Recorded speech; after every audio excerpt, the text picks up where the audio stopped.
Hey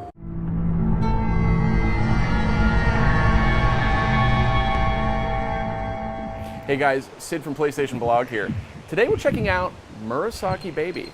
That's a new PS Vita game that's coming out this fall from developer Sony. It's a very quirky, slightly eccentric adventure game that makes great use of PS Vita's front touchscreen and rear touchpad. Let's take a look. A couple of key things to keep in mind about this game is it's very interested in having the player form an emotional bond with the main character, and the main character, as you may guess, is named Baby. You'll be leading her through the levels using PS Vita's touchscreen, the front touchscreen. You have to kind of keep tabs on this balloon. You don't want to fly away or pop at any time, or it's curtains for Baby. Here's one of the first puzzles in the game. It's something that will reoccur throughout the game. You'll see it happen more than once. And one thing I want to note is I'm not using the analog sticks, I'm not using the buttons, I'm not using the L or R triggers.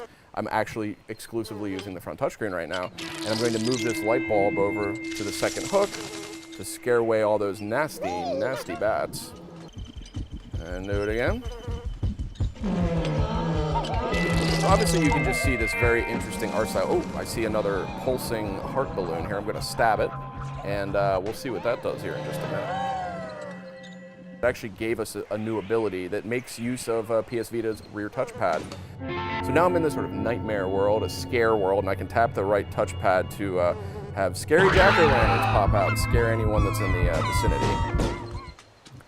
So just really cool, dare I say, Tim Burton-esque sort of backgrounds here with these tentacles and the creepy mist, and it's really interesting, very unique. So here, Tentacle Boy, as I've been kind of calling him, he's making life difficult for Baby, so I think we need to put a little scare into him. Woo! Get out of here. Now Baby is free to make her way right up the ramp. Uh-oh, we got some bogeys here.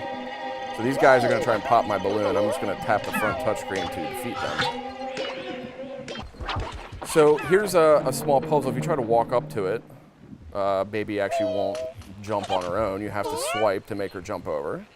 And she seems pretty pleased with herself there, bouncing around a little bit. So let's try the next one. This is one of the things I think that proves to be interesting about this game. She's kind of learning a little bit of an AI routine going on there. She, you know, I think this is designed to kind of increase the emotional connection between her and the player, where she's kind of running ahead a little bit of her own accord without me having to hold her hand. So here's another balloon, which dare I say is going to give me some sort of newfangled ability. We'll find out soon. One of the things about this, there's no hook here, right? So I'm going to, a little spoiler to this puzzle, so you don't have to fret too much. I'm going to swap to the new background I got from the last balloon I popped, which is this sort of windmill background, and that gives me some new mechanics, which is I rapidly touch the rear touchpad to trigger a fierce wind that blows the light in and gets those bats out of the picture. So there seems to be no clear way to progress here. I can't really drop down. Baby's maneuverability is a little on the limited side, but I think I did pick up a new background here. I'm swiping my fingers on the rear touchpad, and it looks like I can make it rain, so to speak. There we go. And, well, I can't seem to pull Baby along, but I do see a sail, which makes me wonder if my wind ability might not come in handy here. And it's interesting using these different abilities in concert. It's actually really cool. I really like the mechanics. It's refreshing to play a game that's so touchscreen oriented, that's more than just sort of tapping or sliding. It's, I think, an interesting way to interact with the environment.